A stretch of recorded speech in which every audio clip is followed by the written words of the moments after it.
E mais uma vez, boa tarde, mais uma vez, seja muito bem-vindo. Nós estamos ao vivo, agora são 15 horas e 30 minutos pontualmente, pelo horário de Brasília. Eu sou o Kleber Werneck e a partir de agora você confere comigo as principais notícias nesta edição da tarde do Redação HIT. Olha só, um dos assuntos do dia hoje, os cursos de Direito, Enfermagem, Odontologia, Psicologia e também Medicina deverão ser 100% presenciais. O presidente Lula assinou um decreto estabelecendo essa mudança. Medicina já era, né?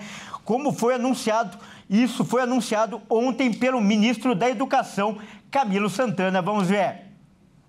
A nova política de educação à distância foi publicada hoje, após quase um ano de adiamentos. E com algumas alterações, o documento quer regularizar a modalidade de graduação oferecida pelas instituições de ensino superior. Após o crescimento dos cursos online, o MEC proibiu a educação à distância para os cursos de Direito, Enfermagem, Odontologia e Psicologia. Mesmo nos casos em que o ensino à distância seja aceito, nenhum curso poderá ser 100% remoto. As graduações só devem ser ofertadas no formato totalmente presencial. Já outras áreas da saúde e outras licenciaturas podem ser feitas normalmente semipresencial ou presencial. Em nota, a ABMS avaliou como positiva a publicação do decreto, mas ainda aguarda a íntegra do texto para detalhar o seu posicionamento oficial e disse que adotará as medidas necessárias para defender os interesses legítimos das instituições particulares de ensino superior. As mudanças não vão valer a partir de agora. As instituições de ensino têm até 2 anos para se adaptar. Os estudantes que já estão matriculados nos cursos que foram oferecidos à distância poderão concluir no mesmo formato escolhido no início do curso. O decreto com as novas regras da EAD foi anunciado pelo ministro da Educação, Camilo Santana, e já foi assinado pelo presidente Luiz Inácio Lula da Silva. Olha, excelente as reportagens da Amanda e, aliás, que interessa para muita gente, né? Que quer fazer uma faculdade, um curso superior. Então, para falar mais sobre esse assunto, nós vamos conversar agora com um especialista. O nosso convidado é o João Guilherme Porto, ele que é gestor educacional. Boa tarde, João. Seja muito bem-vindo. Primeiro, é um grande prazer recebê-lo no nosso jornal. Obrigado aí pela oportunidade, é um momento importante, né, da gente falar para os telespectadores sobre essas mudanças aí trazidas pelo novo marco regulatório do ensino à distância. Com certeza. E um gestor como você, uma pessoa especializada, pode ajudar a tirar as dúvidas. Então, primeiro eu começo lembrando que o decreto do MEC determinou que 5 cursos, como eu já falei, deverão ser presenciais. Medicina, que já era, odontologia, psicologia, enfermagem e direito. Qual é o critério para essa escolha? Então, vamos lá. Só fazendo uma digressão aqui, voltando um pouquinho no momento do ensino superior no Brasil. Nesse momento, a gente tem um número de ingressantes, de novos alunos no ensino superior à distância maior do que no ensino presencial. Desde a pandemia, esse movimento vem crescendo, então o Ministério da Educação percebeu a necessidade de regulamentar ainda mais esse mercado com um novo marco regulatório. E uma das novidades desse marco regulatório foi a proibição de que esses 5 cursos, medicina, odontologia e enfermagem, a gente pode falar aí de 3 cursos importantes na área de saúde, psicologia e direito, ficam proibidos de serem EAD, de serem remoto ou de serem semipresencial. Eles têm que ser 100% presencial. O critério é a necessidade de aulas práticas, de contato com laboratório, de clínica, para que esses cursos tenham sido escolhidos para serem os cursos até então unicamente presenciais. É interessante a gente observar, e eu fico muito à vontade a falar que eu sou, por ser advogado também, é que o curso de Direito entrou nessa aí muito mais por um lobby da categoria do que por uma necessidade de utilização de aulas práticas como os demais cursos. Isso é uma crítica e uma análise minha. Olha, muito importante, primeiro, a contextualização que você fez, né? A procura é grande, inclusive maior do que a dos cursos presenciais, por isso era necessário disciplinar. E também citou esse exemplo do direito, fazendo uma crítica, achei muito válida. Por isso, eu quero perguntar que, por outro lado, outros cursos, como, por exemplo, medicina veterinária e engenharia, ficaram de fora. Essa situação pode mudar? Você acredita que esses cursos também deveriam ser essencialmente presenciais? Então, na verdade, o curso, e aí mais uma vez, tá, gente, é uma análise crítica do João Guilherme. O curso de medicina veterinária, para mim, assim como o curso de medicina humana, eles tinham que ter os dois pesos iguais para as duas situações. Todos dois tratam de medicina, só que um veterinário e um humana. Existe uma necessidade de clínica, de contato com o ambiente hospitalar, de contato com laboratórios. Então, eu entendo que o curso de medicina veterinária tinha que ter tido também essa prioridade aí em ficar presencial. Já as engenharias, eu entendo muito que elas estão na mesma situação ali do curso de Direito, né? A engenharia, desde que um curso feito com qualidade, eles poderiam estar na esfera de uma nova modalidade que foi inserida pelo decreto, que são os cursos semipresenciais ou até mesmo os cursos à distância. Isso ainda pode mudar? Esse decreto ele tem dispositivos que prevêem novas mudanças? Sim, a legislação, Kleber, ela é uma legislação em movimento, né? Então, eu ainda acredito que vão surgir aí nesses novos dias, meses, né? Novas portarias que vão regulamentar essas situações que ficaram de fora e que agora diversas entidades representativas estão aí procurando cada uma defender sua classe, buscar seus direitos. Então, eu acredito sim em alguma mudança dessa legislação. Agora a pergunta derradeira, né, João? Como você avalia a qualidade dos cursos à distância hoje no país? Em geral, eles capacitam o aluno de maneira adequada? São confiáveis?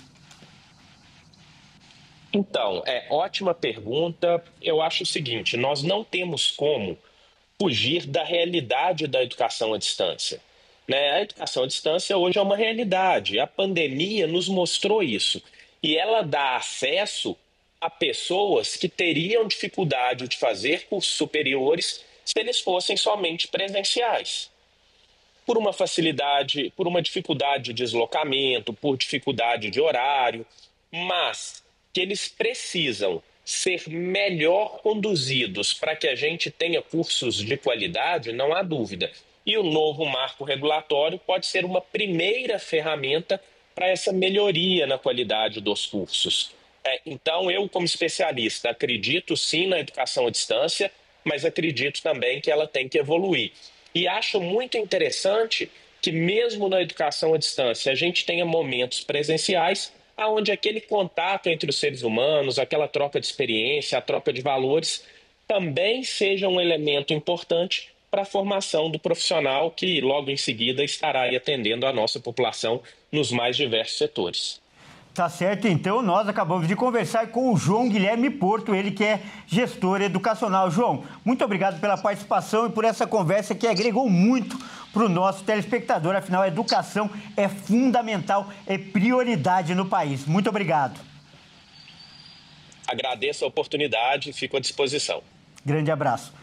E olha só, vamos falar de outro assunto hoje agora, que tem sido destaque hoje, só que agora na área da saúde. O Conselho Federal de Medicina mudou as regras para realizar cirurgias bariátricas. Agora, pessoas com massa corporal menor e adolescentes também poderão fazer o procedimento. E quem vai trazer os detalhes agora é o Alexandre Cardoso. O Conselho Federal de Medicina publicou as novas normas para a cirurgia bariátrica. Entre as principais mudanças estão a ampliação das recomendações para permitir que pessoas com índices de massa corpórea, o IMC, mais baixo e adolescentes possam fazer a cirurgia. A bariátrica é um tratamento para a obesidade e doenças relacionadas. Segundo dados da Sociedade Brasileira de Cirurgia Bariátrica e Metabólica, entre 2020 e 2024, o Brasil realizou mais de 290 mil cirurgias. Entre as principais mudanças estão a redução do IMC mínimo para a cirurgia. Agora, pessoas com resultados entre 30 e 35 pontos para o índice já é considerado obesidade grau 1, passam a poder realizar o procedimento e sem a necessidade de tempo mínimo de convivência com a doença ou idade, além de inclusão de pacientes com diabetes tipo 2, doenças cardiovasculares graves, entre outras doenças. Com a nova regra, adolescentes também podem ser atendidos. Pacientes a partir de 14 anos podem fazer a cirurgia caso estejam em um quadro grave da doença com um IMC acima de 40. Adolescentes a partir de 16 anos serão exigidos os mesmos critérios dos adultos. A Sociedade Brasileira de Cirurgia Bariátrica e Metabólica avalia que a mudança é um avanço para o tratamento da obesidade no início da vida adulta e afirma que as cirurgias não afetam o desenvolvimento nessa fase da adolescência. Esse é outro assunto que interessa para muita gente, então, para falar mais sobre isso, nós vamos conversar agora com outro especialista. O nosso convidado agora, que vai falar sobre isso, é o Dr. José Afonso Salé. Ele que é especialista em tratamento de obesidade. Boa tarde, doutor. Seja muito bem-vindo. Primeiro, quero dizer que é um grande prazer recebê-lo no nosso jornal. Boa tarde, Kleber. É um prazer estar aqui com vocês e o que a gente puder colaborar para esclarecer essa nova regulamentação do Conselho Federal de Medicina, estamos à disposição. Doutor, com certeza vai colaborar muito. Então, primeiro, eu já peço, para a gente ser didático, para as pessoas entenderem o que motivou essa mudança nos parâmetros para realizar a cirurgia bariátrica. Perfeito. Olha, na verdade, assim, a cirurgia bariátrica e metabólica é um tratamento consagrado para a obesidade de níveis mais extremos há mais de 40 anos, sendo que nos últimos 25 anos ela agregou procedimentos minimamente invasivos com acesso videolaparoscópico, o que permitiu uma recuperação muito mais rápida, mais cômoda dos pacientes e um nível de segurança muito grande, ou seja, com baixo risco. Então, isso, sem dúvida nenhuma, aumentou a credibilidade dos pacientes em relação a esse tipo de tratamento. É óbvio que, como todo tratamento médico, tem que ter uma regulamentação que oriente de maneira eticamente correta a indicação e os tipos de procedimentos. Então, a gente vinha aí já de longa data, há mais de 15 anos, com as indicações restritas a pacientes com IMC acima de 40, ou seja, um grau de sobrepeso aí de 35, 40 quilos acima do que seria o peso ideal, ou de 35 com doenças associadas importantes, como diabetes, dislipidemia, hipertensão. Mas a gente tinha um intervalo, um hiato aí, entre a indicação e outros tipos de tratamento, como endoscópico, medicamentoso e tal, dos IMCs de 30 acima com doenças associadas, que a gente já sabia que seriam melhor tratados por cirurgia, a gente já sabe também de longa data, mas que a gente não tinha um respaldo ético para indicar a cirurgia. Então, a gente acabava tratando ou com medicação mais mudança comportamental, ou com balão intragástrico, ou com procedimentos endoluminais endoscópicos, que não obstante é um bom resultado enquanto está se utilizando esse tipo de tratamento, a interrupção do tratamento culmina com a recidiva da obesidade. Então, a grande diferença é que nós vamos ter uma ampliação de indicação do tratamento cirúrgico, potencialmente por mais ao redor de 35%, 40% da população brasileira que podem se beneficiar com o tratamento cirúrgico da obesidade e das doenças associadas.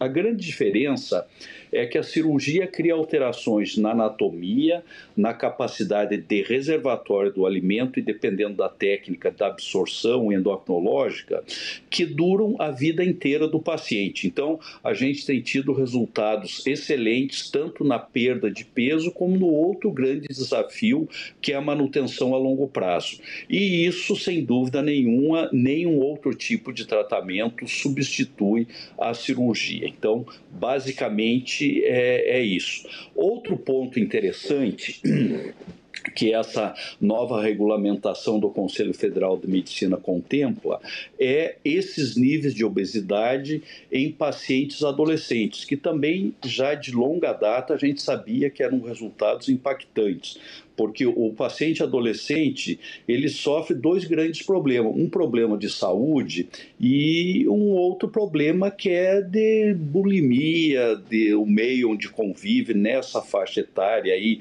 acima de 14 anos, em idade escolar, que está começando a sua vida em termos de relacionamento interpessoal.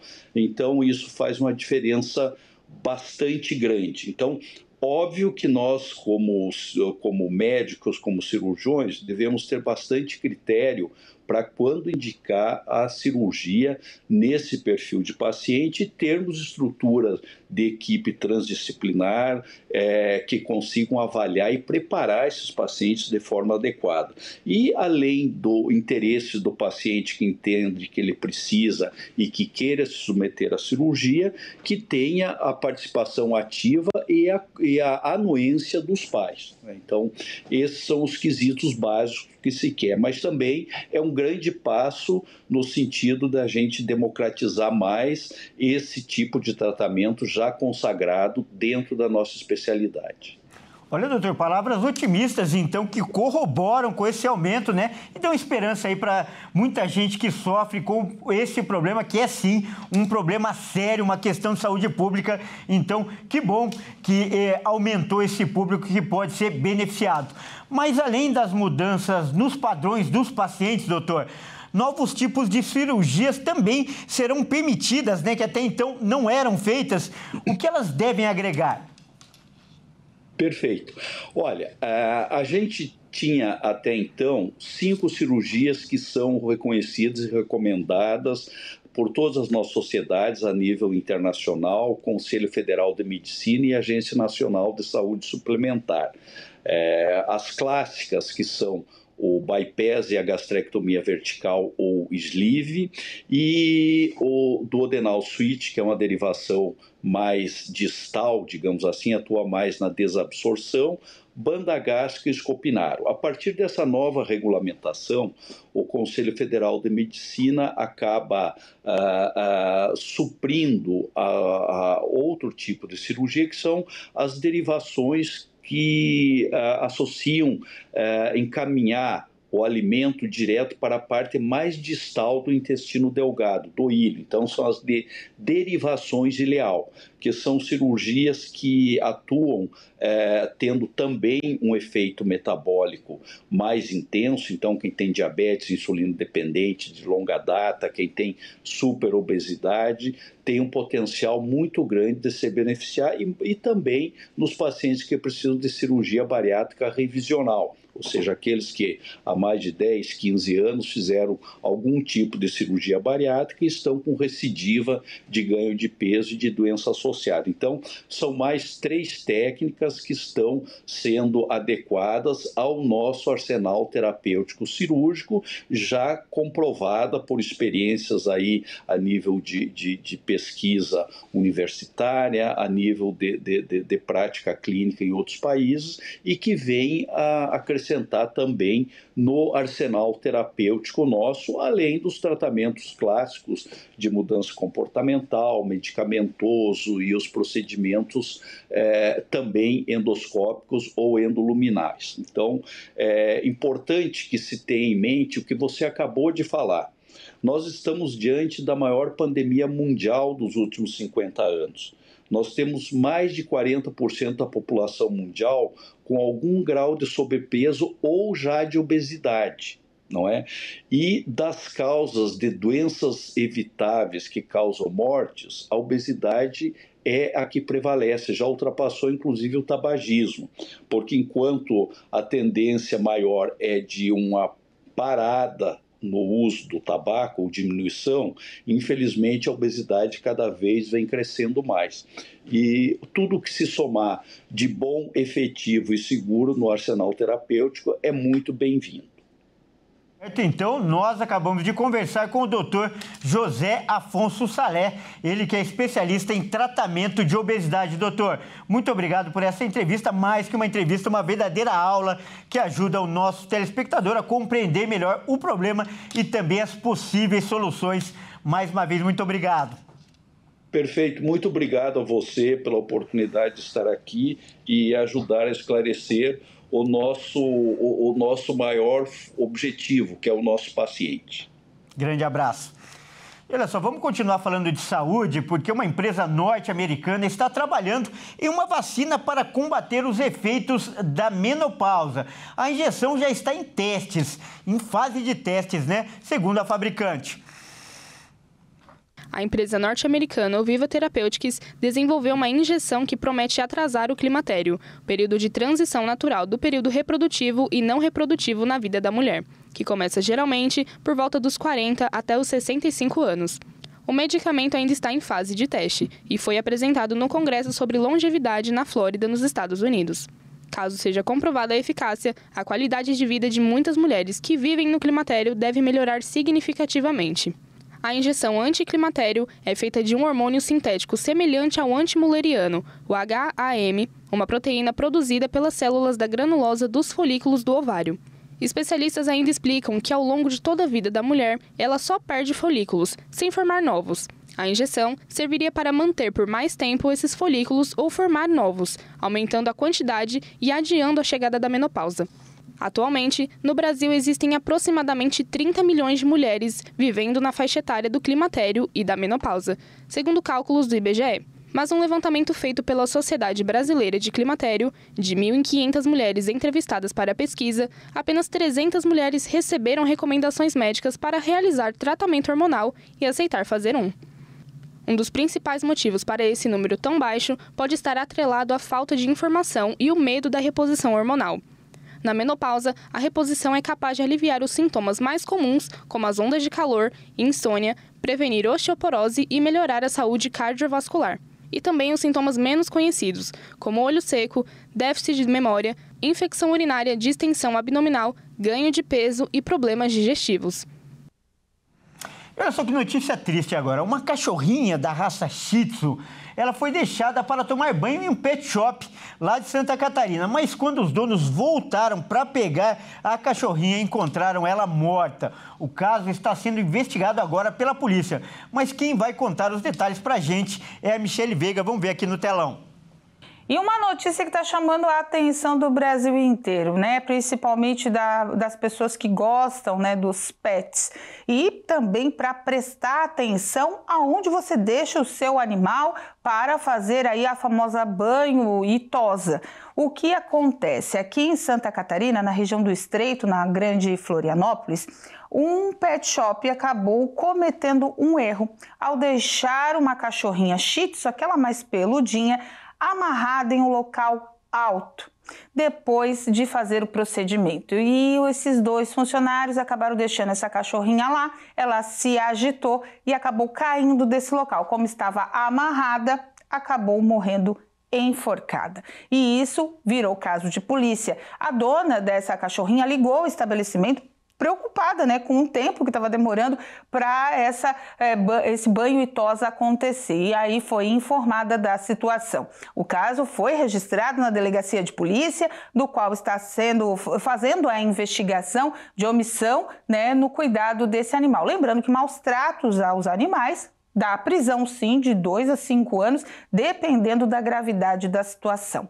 2 funcionários foram indiciados, né, por essa situação, por crimes de maus tratos aos animais, e aí terá ainda a investigação concluída pela Polícia Civil. Infelizmente, esse animalzinho acabou né, não sobrevivendo, não resistindo, mas é bom, né, olhar a procedência de todos os locais do qual você faz aí uso ao levar o seu animal, seja clínica veterinária, seja local de banho e tosa, para ver se tem todas as medidas de segurança para não acontecer casos como esse. Esse caso ganhou bastante repercussão justamente por isso, né? As pessoas que geralmente confiam em alguns locais acabam sendo alertadas, tendo a atenção chamada para cuidar um pouquinho mais aonde deixam os seus animais. O caso está sendo investigado e o inquérito deve ser concluído em 30 dias. Muito obrigado pelas informações, Michele. Olha só, vamos mudar de assunto, porque agora é hora da gente falar de esportes aqui no Redação Hit. Quem traz as informações, como sempre, é o Caio Veríssimo. Por favor, Caio, entre em nosso estúdio. Opa, boa tarde, Caio, seja muito bem-vindo. Caio, vamos falar, né, do possível, aliás, o provável novo presidente da CBF, que, aliás, já vai assumir o cargo em meio a um tumulto, né? E ele chega já no meio de uma confusão e parece que não é unanimidade, né, Caio? Exatamente, Kleber. Boa tarde a você, boa tarde a todos que nos assistem. Bom, Samir Chaude realmente vai ser o novo presidente da CBF, já que não tem nenhum outro concorrente, né, a vaga junto com ele. Mas o grande problema é que o novo mandatário chega sem apoio e muito questionado pela maioria dos clubes brasileiros. Samir Chaude, atual presidente da Federação Roraimense de Futebol, será confirmado como o novo presidente da CBF na eleição marcada para este domingo. Chaude é candidato único após a desistência de Reinaldo Carneiro Bastos, presidente da Federação Paulista de Futebol. Ele assumirá a entidade máxima do futebol brasileiro em meio à forte pressão dos clubes. Reinaldo era a preferência das principais equipes do país. No último sábado, representantes de 39 times da Série A e B, integrantes das duas principais ligas do futebol nacional, a Libra e a LFU, se reuniram para discutir a eleição na CBF. Após o encontro, 32 times assinaram um documento apoiando a candidatura de Reinaldo, mas isso não foi suficiente, já que ele não teve apoio entre as federações estaduais. Os clubes postaram um manifesto nas redes sociais mostrando a insatisfação com a estrutura atual da CBF, considerada pouco democrática. As lideranças dos times que queriam Reinaldo no poder se irritaram com a decisão de Vasco, Palmeiras e Botafogo em chancelar a candidatura de Samir Chaude. Dirigentes de Flamengo, Fluminense e Fortaleza e São Paulo, entre outros, lamentaram a oportunidade perdida de mostrar a união de 40 times nas séries A e B indo contra o bloco das federações. Esses clubes estudam ainda uma maneira de mostrar a insatisfação com todo o processo eleitoral, considerado atropelado e com candidato escolhido sem a participação dos clubes. Na noite de segunda, a LFU publicou um novo manifesto coletivo com uma série de exigências à CBF, sinalizando que a eleição de Samir Chaude não será acompanhada de apoio irrestrito. As equipes listaram